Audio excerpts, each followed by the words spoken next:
Okay. Hello, everyone. Hello, everyone. So I am going to start with the date.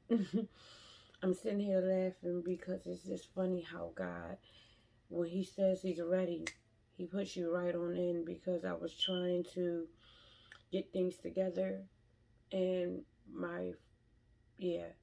Anyway, sometimes we ain't got to worry about getting things together. God will pull you directly how He needs it to go. So thank you. So today is Thursday, December 2nd, 2021. And I won't be on long. And I mean that tonight. I won't be on long because what I want to just speak out and over not only my life, but your life as well. It ain't got to go all that long.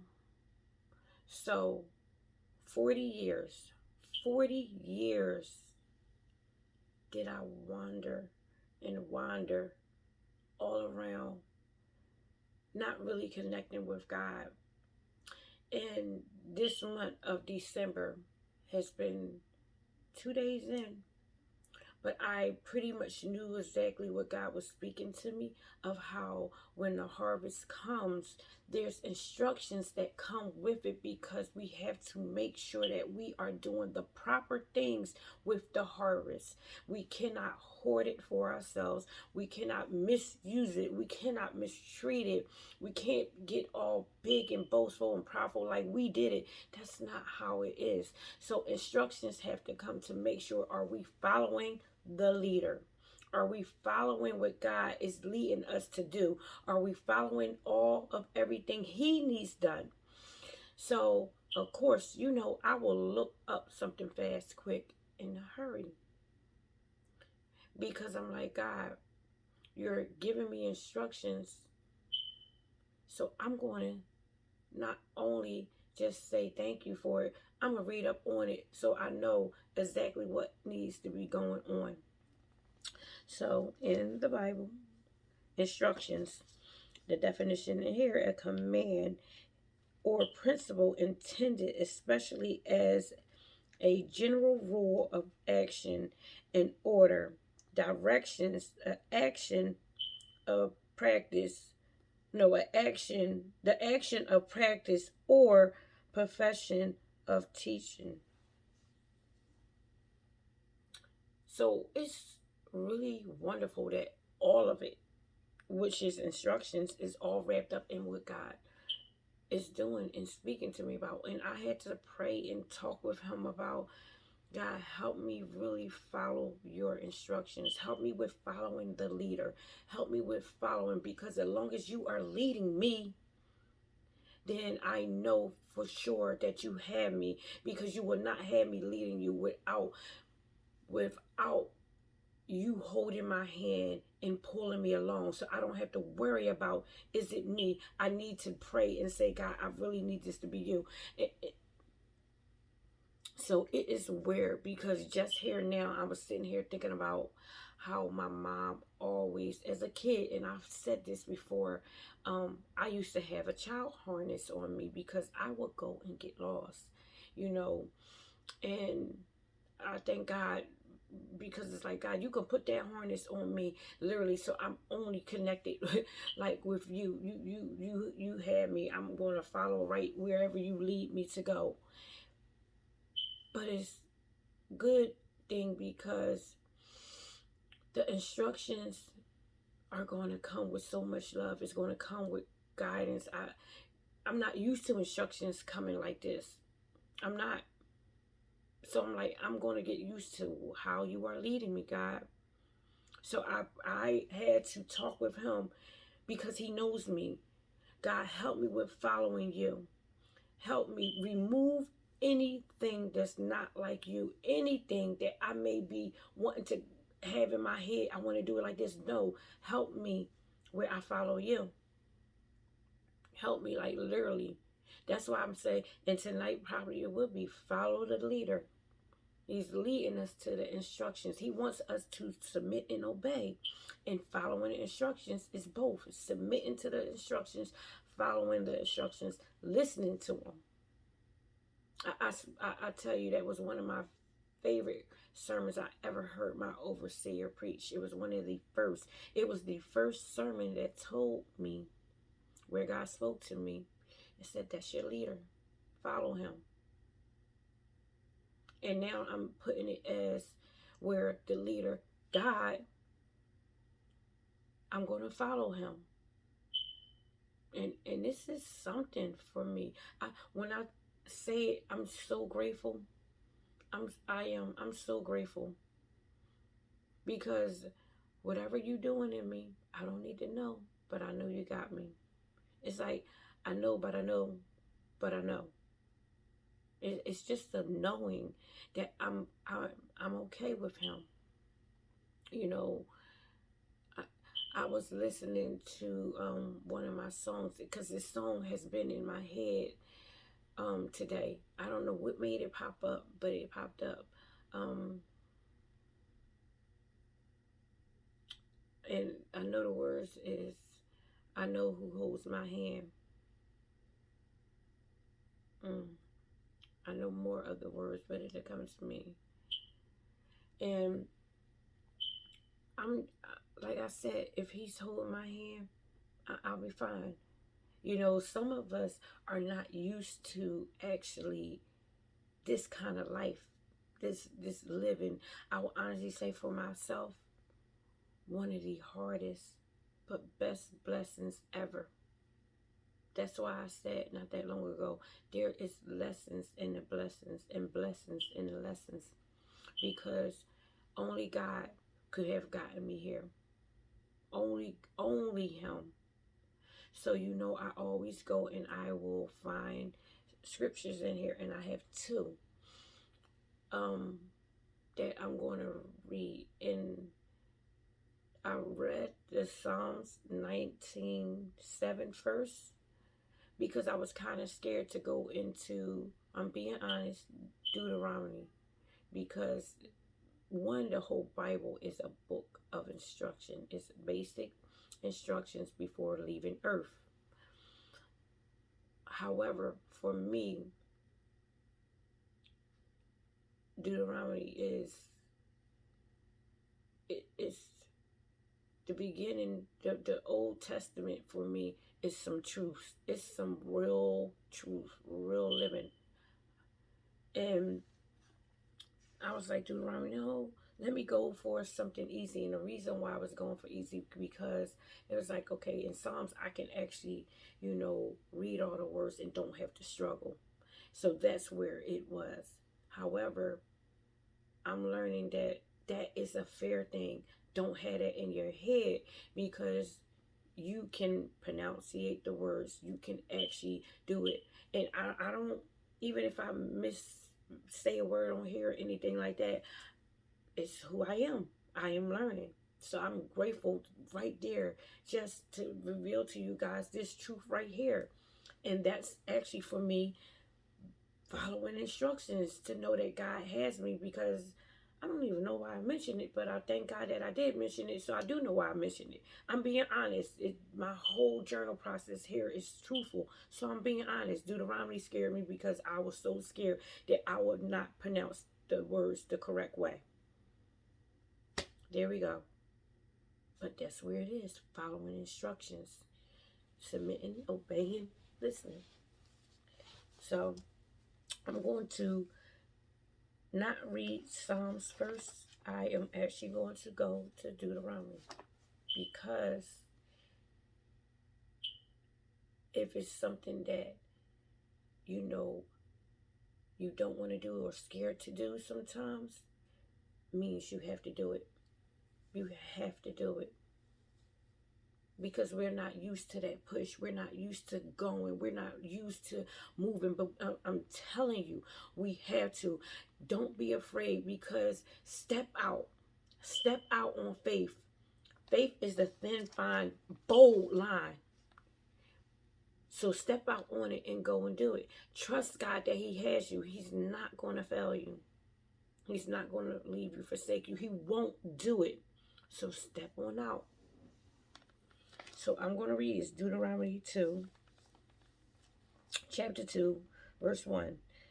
And it's like remembering Israel's wandering, just that wandering. Like I said, I was wandering 40 years. I'm 41 now, but I would say for 40 years, like 40, my 40th year is when everything kind of rocked.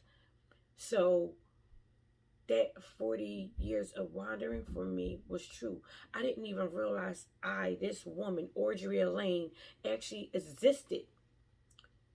And I gotta reword that because existed is I didn't know this woman was inside of me.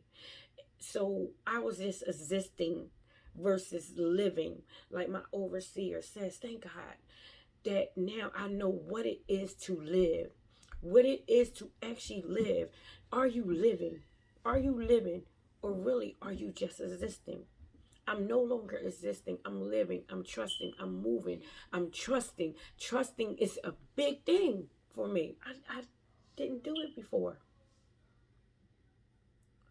To God be the glory. So I'm going to read this out. So then we turned around and headed back across the wilderness towards the Red Sea, just as the Lord had instructed me. And we wandered around in the region of Mount Seir for a long time. Okay, then I'll read two. Then at last the Lord said to me, you have been wandering around in this hill country long enough. Turn to the north. Give people Give these orders to the people. You will pass through the country belonging to your relatives in Edom. Let me make sure in Edom. In nope, that's not Edom. That's help me with the pronunciation. Edomites, the descendants of Esau, who live in Seir. The Edomites. I may not be pronouncing that right. Okay. Who lived in Seir, the Edomites will feel threatened. So be careful. Do not bother them, for I have given them all the hill country around Mount Seir, their property, and I will not give you even 1 square foot of their land. So if you need food or water, drink and pay for it. The Lord your God has blessed you in everything you have done. He has watched your every step through this great wilderness during these 40 years. Oh God. The Lord your God has been with you, and you have lacked nothing. So I I went to Psalms first and then that one, Deuteronomy. So I'm going to go back to Psalms 19, and it is 7. The instructions of the Lord are perfect, reviving the soul. The decrees of the Lord are trustworthy, making wise and simple. That's something. The commandments of the Lord are right, bringing joy to the soul. The commands of the Lord are clear, giving insight to the living. So are you living? Are you living? It's time to stop wandering around, living in worry, living in fear, living in disobedience, trying to do your own thing. When are you going to wake up? When are we going to wake up? This is all new for me.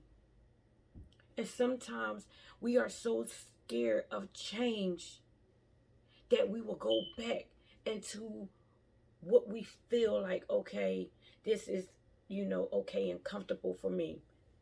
When it's a clear thing that you will keep on wandering in the same thing over and over and over again. Sometimes it's best for us to just continue straight, to continue going right on that straight, narrow path versus wanting to go around, because you find yourself going around. Before you know it, there's no end. You keep on going back around. You keep on going back around. Instead of, if you trust God and go through, you're going to go through. You'll get to where God needs you to be. This is a wonderful, wonderful time for us right now. It's not just me. I want you to know it is not just me. There is no way I am growing and moving and trusting God and you are not.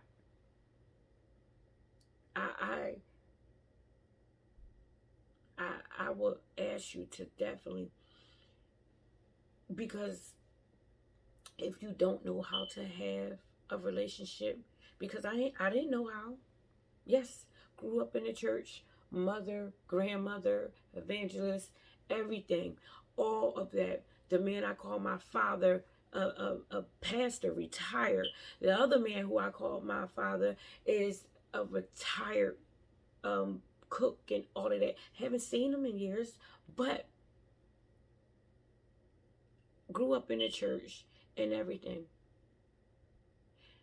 And I will say there's a difference for me, and I said that I didn't know how to have a relationship.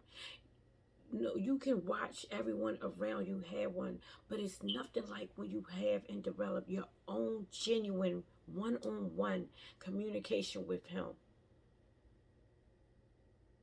I thank God for everybody who's prayed for me and who is praying for me, who is speaking life into me. But it is nothing like when I do it for myself with God.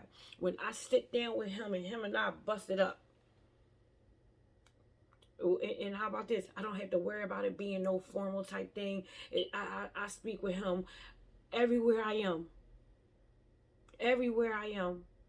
In the restroom, in the kitchen, at work, walking to work, doing whatever. I'm going to talk with him. That's where my relationship is. That's where I'm like, God, yeah.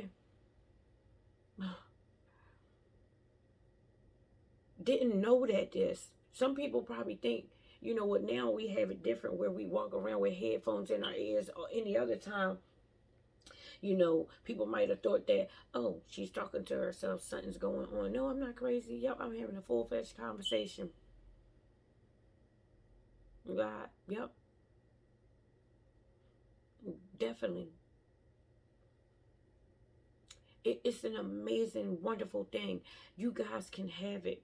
It's here for you now. You're going to be going. You will open up. Not only am I having it where, God, you are giving me instructions on what it is you need me to do. Wrote out everything, like my overseer said. Write out everything that God has been speaking to you about. Write it out. Did I write all of it out? No, I would be lying to you if I said I was able to get it all out. I was not able to get it all out. However, I wrote on there to be continued, because it's all going to, and I don't know. No, I didn't write to be continued. I wrote, what did I write? I wrote something down, but basically, I know it's going to be to be continued, because God will speak to me, and it's to add on. I'm going to add on, basically. Whenever God speaks to me about what else goes on there, I'm going to put it on there. But I did speak out and write out a plan of what God is going to do, what I'm asking God to do. And God, every like fifth thing I wrote, I put trust in you. I'm trusting you, God. I'm trusting you. If I can turn to it real fast, I'll put it. You guys get your book. And it's so funny. The reason why I also put it is because my title of my book is To Trust in the Lord with All Your Hearts. Proverbs 3:3. And I put basically, and I wrote this where trust in the Lord. No, trust and listen and talk with the Lord. Every time I wrote something he had out and I'm asking him for, and him and I, we talk, oh God. I kept saying, and I'm going to trust you. And I thank you for trusting me. It's an amazing thing. You guys are growing. I know it. I know it. It's a full-fledged fact. So it's like, God, the wandering, we got to stop wandering around, because that wandering is not getting us anywhere. When are you going to step into the promises? When are you going to actually rely on God? When are you going to push through everything that needs to be done so you can go on to Him? It's not going to be easy, but it's a road well traveled. Well traveled. You ain't got to worry about a thing. He has gone in front of you. Where are you going to show up? Where are you going to show up? You have to show up in trust. You have to show up in obedience. You have to show up with God. Hey, I'm being honest. I don't know what I'm doing, God, but I'm going full-fledged trust you. That's the knowing. I know that you have me. You're not going to forsake me. You will not fail me. Speak Him over your life. Speak over your life. Speak over your life. I'm telling you, just speaking over my life, I have seen it. So start claiming it. I am spiritually grounded. I have honor. I have integrity. I have trust. I have love. I have you, God. I have a beautiful, wonderful family. I have a beautiful, wonderful soul. I have abundance in you, God. I have finances beyond finances in you, God. I have trustness and trustworthiness when it comes to finances. And that's something for me. Because we got to get it out of our heads that God does not want to bless us financially. Oh, He does. He does. He wants to know, what are you doing with the finances? Because I have what I need done with them. And I don't need you to go thinking you're going to have it your way. So I had to tell him, God, yep, you do it. It's your finances. Yep. I already know I'll be fine. Everything that I am asking God to bless me with in the areas of my foundation, to help people go back to school, get better careers, be able to buy homes, be able to actually open up foundations and businesses themselves for their kids to go off to college, for them to go off to college. Yeah, that takes instructions, that takes obedience, that takes the finances. So that's why I'm saying I'm going to follow you. Because there is, like I said, we are, don't worry about anything else. We are where people will see all of the change and everything in our lives and really want that for themselves. Not ours, but their own relationship with God. And, I'm so grateful. I'm so grateful.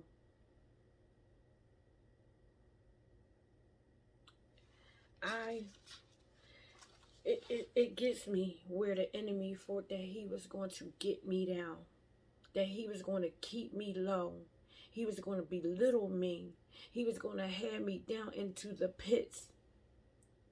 I thank him for putting me there. And you know why? Because it only had me rely and trust in God more. So I'm going to stay low with him because I'm high in him at the same time. So where the enemy thought he was going to take me out, God turned it around for his good. Yeah, you get her low. Get her low. Get low down. I'm a low down, dirty shame. Shame on you, devil. Because if you had not done it, I wouldn't have known that I could have this kind of relationship with him. That I can actually speak life into my own life and my family. To go up against you to say, no, you can't have my family. No. I plead the blood of Jesus over my home. I come in here every day and I speak glory over my home, over my children, over my life, over their life, over my finances, over everything. You better speak it out. over my mind, over my children's mind. I do.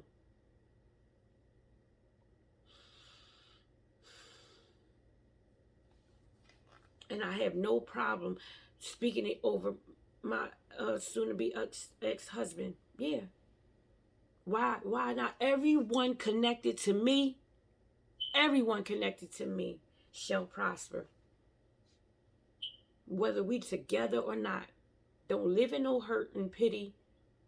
Why? No. Speak glory over your home, over your life, and everyone connected to you. Friend, family, foe, everyone. Why not? I say it, and I haven't said it in a while, but it's hard out here living for Christ. But it's the hardest, best thing ever. It's the hardest, best thing ever. So I thank you guys so much for liking, commenting, sharing. I thank you for you being you. I thank you for you trusting and being obedient. Write yourself out. Speak over your life. You're stepping into abundance. You're stepping into the promise. You're stepping into a new area for God. And He's going to use you for Him. So you guys have a great evening. I'll be back on for you tomorrow. For myself as well. Bye now.